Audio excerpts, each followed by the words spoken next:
Social મીડિયાનું સર્જન આમ તો લોકોને એકબીજા સાથે જોડવા માટે થયો હતો, પરંતુ કેટલાક ખરાબ માનસિકતા ધરાવતા લોકો એનો દુરુપયોગ કરતા હોય છે અને પરિણામે તેમને જેલના સળિયા ગણવાનો વારો આવતો હોય છે. ભરૂચ ભાજપના સાંસદ મનસુખ વસાવા અને તેમના પરિવાર વિશે ઇન્સ્ટાગ્રામ આઈડી ઉપરથી અભદ્ર બેફામ ગાળો બોલવા બદલ 3 યુવકો સામે રાજપીપળા પોલીસે ગુનો નોંધ્યો છે. એક યુવકની ધરપકડ કરી છે, 2 અન્યની શોધખોળ ચાલુ છે. આ ઘટના કેમ બની, એની પાછળના કારણો શું છે અને જિલ્લા પોલીસ વડાનું શું કહેવું છે, એની વિગતે વાત કરીશું આ વિડીયોમાં.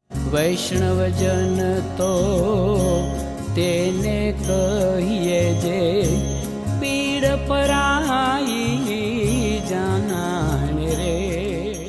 નવજીવન ન્યૂઝમાં તમારું સ્વાગત છે. ભરૂચના સાંસદ મનસુખ વસાવા દ્વારા નર્મદા જિલ્લાના સાગબારા તાલુકાના એક પાર્ટીના કાર્યક્રમમાં ધારાસભ્ય ચૈતર વસાવા ઉપર આદિવાસીઓના એક નારાને લઈને ટિપ્પણી કરવામાં આવી હતી. તેના સમાચાર માધ્યમોમાં સમાચારો પ્રસારિત થયા હતા, સોશિયલ મીડિયામાં તેમના વિડીયો વાયરલ થયા હતા. ત્યારે તેની સામે કેટલાક સોશિયલ મીડિયા યુઝર્સ દ્વારા ખૂબ જ ખરાબ પ્રકારની પ્રતિક્રિયા આપવામાં આવી હતી.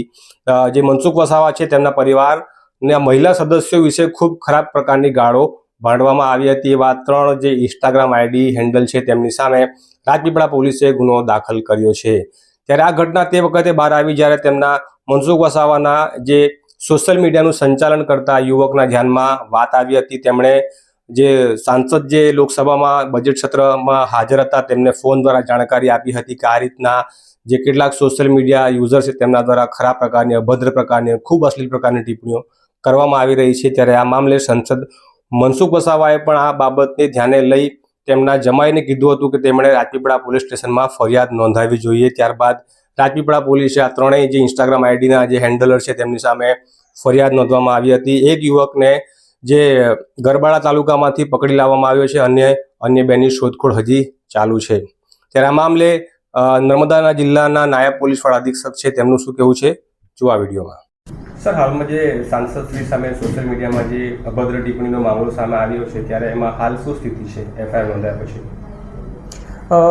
એ બાબતે જણાવવાનું કે ગત 27 જાન્યુઆરી ભરૂચ લોકસભા ક્ષેત્રના સાંસદ મનસુખભાઈ વસાવા એમનો જે ઢીડિયાપાડા ખાતે કાર્યક્રમ હતો એમાં એમણે જે સ્પીચ આપેલી હતી એ સ્પીચના અંશોને કટ કરી અને એમાં પોતાનો વિડીયો બનાવી અને ખૂબ જ અભદ્ર, અશ્લીલ, ધમકીભરી વિડીયો બનાવી અને 3 ઇન્સ્ટાગ્રામ આઈડી દ્વારા ઇન્સ્ટાગ્રામ પ્લેટફોર્મ પર પોસ્ટ કરવામાં આવેલી હતી.